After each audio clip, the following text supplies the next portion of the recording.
for today, I'm going to try to just give you a handle on what I had. It's a long day, a long afternoon, and we're already at 12:30. And the whole speech is about how a Jewish boy made good, which is about Joseph, and the theme of this idea of the Jewish boy made good, which appears all the time. And sort of give you my prompt, and then I'll give you a little bit of the history, and I'll skip a lot of it so we don't belabor the point. But if you ever go down the 405 near the airport, there's Hillside Cemetery, big Jewish cemetery. And right in the center on the hill is a large monument to the great entertainer Al Jolson. So I remember a scene from a musical show made about Al Jolson called Al Jolson at the Winter Garden. And the star player was a popular Israeli Broadway entertainer, Mike Burstyn. So here he is. And nice to note, the producers were my friends Dan Israeli and his wife Zahava Atzmon. So what is a little bit more interesting is that Mike Burstyn actually served as a cantor here one high holidays, just when I left HTBE. As I was leaving, I tried to help him out. I persuaded him to help us out, and he acted as the cantor for high holiday services. So I helped him fulfill part of the role that the original Jolson had when he did the jazz singer. In the movie, the son runs into the synagogue to help out his father on Yom Kippur Day. So, but that led me to one thing that I remember, because it was staged very dramatically on the play, where Jolson is on his last moments and he's envisioning himself, or we had given this vision of him climbing up a ladder to heaven. And as he's climbing up, he's saying something like to the effect, how a Jewish boy made good on Broadway. So this theme of a Jewish boy making good, and I thought about Henry Kissinger. That's an example. Kissinger was more like Joseph in the sense that he hid his Jewishness in some ways. Jolson was very Jewish. My friend Burstyn, very Jewish. Kissinger was a different story. I'm not going to go into quotes and so on, but there's a very prominent theme, a headline about Isaac Mizrahi, nice Jewish boy makes it big. Or another one, nice Soviet Jewish boys making it big in Silicon Valley. Very popular phrase. Nice Jewish boys are sort of soft, weak, easygoing. And in European literature, they always contrast the nice Jewish boy with the Le Belle Juive, the very sexually seductive Jewish woman. You never thought about that. Jewish boys look for blondes. No. In Europe, they were looking for the Jewish woman. She was very seductive. Let's go back to the nice Jewish boy motif, though, making it big. And there was a famous literary journal editor, Norman Podhoretz, editor of Commentary Magazine, one of the important journals of literature and thought, sponsored by the American Jewish Committee. And his book was called Making It, because here was a poor boy who had made it. There's a theme throughout Jewish history.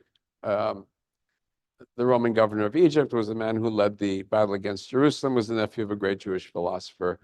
Muslim Spain had Jewish viziers. Christian Spain had its Chabravanel. And so until modern times, right? On the conservative side, you had a Benjamin Disraeli. On the leftist side, we had a Trotsky. In Ukraine, we have a Zelensky.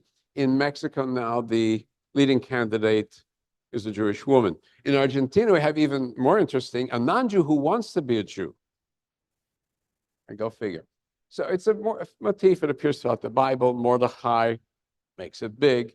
There actually was such a figure, apparently, in ancient Babylonian and Persian records of a Marduka and of a Jewish family engaged in heavy finance and banking 25 centuries before the Rothschilds.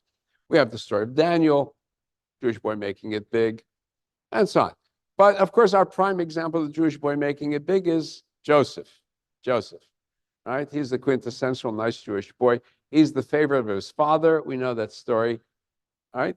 Has a special robe.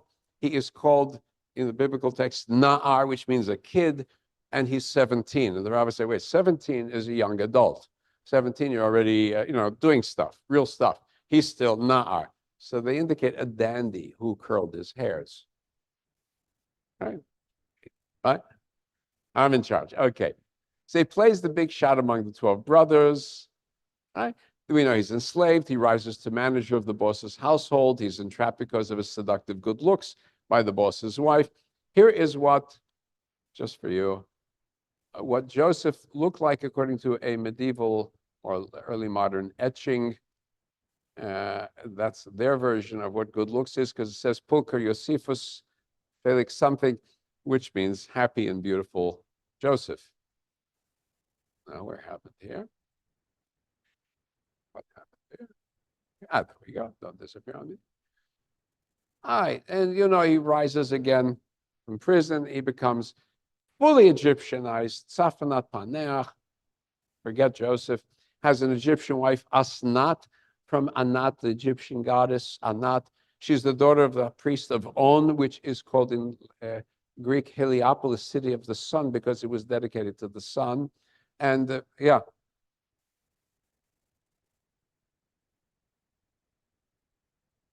Yeah.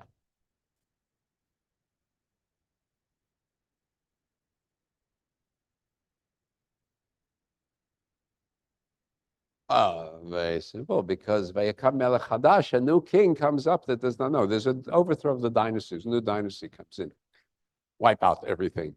That's what happens when one dynasty comes in, the other dynasty is erased completely from the map. That's very common. All right, very good question. So, but also his name, it's Potiphera, Ra, the Egyptian sun god, and On is the city of the sun. This is not a good Jewish boy by any means. Then he gives the two children Egyptian names, Ephraim and Menashe. The Bible explains it with a Hebrew, but it carries the intention. Menashe is God made me forget my father's house, my affliction in my father's house. And Ephraim is God has made me fruitful here in the land of my affliction. I forget my background. Got everything. Quintessential case of the Jewish boy making it big. And in the process, he hides, forgets, or disguises the fact that he's Jewish, especially when he sees his brothers after so many years. It's called the quintessential assimilationist. So now I do want to get into here and don't want to belabor too much, but a week ago or a week before, I'd mentioned about how Israelites were in Israel before Israel was there. And now, what about in Egypt? How do we know of Israelites who are in Egypt? And I say this because in the 18th and 19th century, age of enlightenment and science and reason, it was assumed that all the accounts of the antiquity, not just Jewish, but the Greeks, the Hindu, everybody, was simply fiction, stories invented to entertain people without any basis in fact. And then the end of the 1800s, Troy was discovered. So Troy, the Trojan War, was no longer Homer's fiction, but there was a real Troy with a real war. And what Homer was describing seems to reflect the real conditions of that part of what's now Turkey, right? It was Ilion, or Elysium, or Troy. The same thing with archaeology, the same thing with the Bible.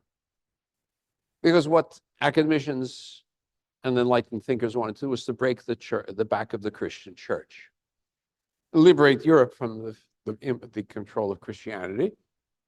And so they determined that if I break Christianity, I break Judaism first, because it's built on that foundation. So if I can undermine the biblical accounts as purely inventions of some Jewish priest sitting in Babylonian exile, something to entertain the people with, I undermine the whole foundation of Christian civilization, and everything is good and dead. Undermine the Hebrews, you undermine the church. And again, archaeology, while not saying exactly word for word what's in the Bible, shows after that period, as they start digging, terms, phrases, names, and events, much parallel to the biblical narratives. So it goes with Joseph. So, again, one would assume, well, this guy, a slave from an alien people's rising to power in Egypt, must be, again, story, a fiction. Until, again, archaeologists find parallels that would indicate Joseph, the Joseph, as we know him through our text, was reflected in ancient Egyptian texts. Not necessarily that name, but similar events, similar period. So I'll give you two examples from other researchers. This on the Israelites themselves being in Egypt.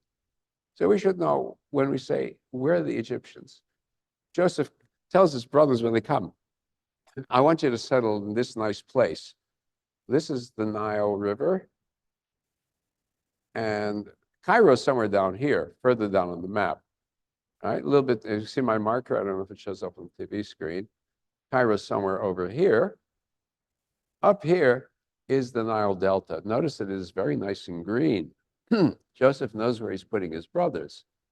Down here is where you have to dig rocks to make pyramids. That's not where he's putting them. It is up here. Nice and green. And this is where the Semites settled in this period, not just the ancient Israelites, but all the tribes that are related. And this is where the capital was, Avaris, and Heliopolis in this area. Pi Ramses, which is what the children of Israel described as building. It's on this area. Let's go and see what happens then. What do we know? What do we know? A little more indication, and this is a cute one. You see this fellow? We called one of the groups of the waves that invaded Egypt this period, the Hyksos. They're described as shepherd kings.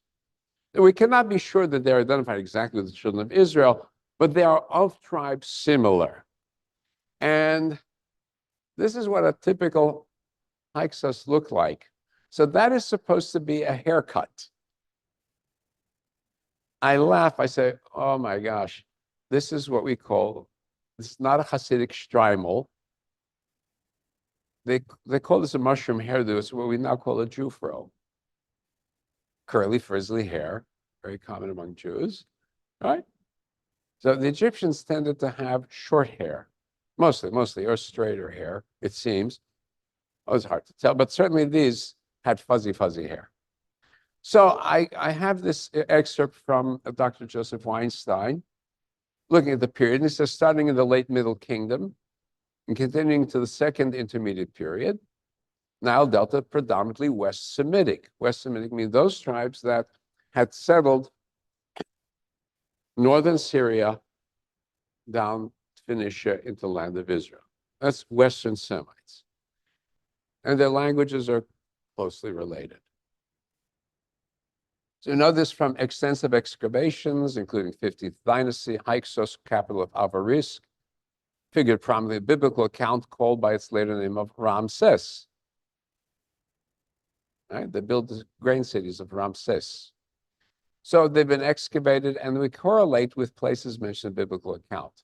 Culturally, religiously, and ethnically distinct from the native Egyptian population of southern Egypt. All right? Joseph doesn't mingle, even though he's the prime minister, he doesn't mingle with the Egyptians. Easily recognizable by distinctive burial practices, weaponry, religious architecture and imagery, personal names, pottery, and other artifacts. Personal names similar to those appearing in the biblical accounts, such as Yaqub. Here, Yaqub here is a kind of a grammatical conclusion to the name in Egyptian writing, Yaqub, Jacob. Turns out the Egyptians themselves had accounts of such troublesome foreign invaders. I mentioned that. Josephus quotes an Egyptian author complaining about these kings called shepherds. And finally, the Egyptians overthrew them. I'm not going to read the whole thing, and kicked them out and sent them to the land of Israel. So that's in later Egyptian records, but they talk about it. They knew about this. So how does a Jewish boy make good in ancient Egypt? Well, there is a similar story. By this Professor Israel Knoll writes this. A chancellor Baya, an important scribe, house official of the northern region, and was controlling all the areas also to the north, Canaan, Transjordan, Syria, during the reign of Merneptah's son Seti II, and he backed the claim of a boy named Siptah, who became the next pharaoh. Now, apparently, this is very unusual that a government minister would be the one who pushes somebody into the position of pharaoh. So he had to have tremendous power.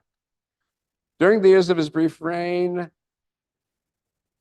the wife of Seti, Toseret, functioned as the boy's guardian, and at her side, as chancellor and regent, was Baya. Title, treasurer and vizier, or chancellor, and his letters to Ugarit in northern Lebanon, he signs his name as Major General of Egypt, a military title. What's very interesting was they found this tomb, and it was right next to that of Toseret, the queen.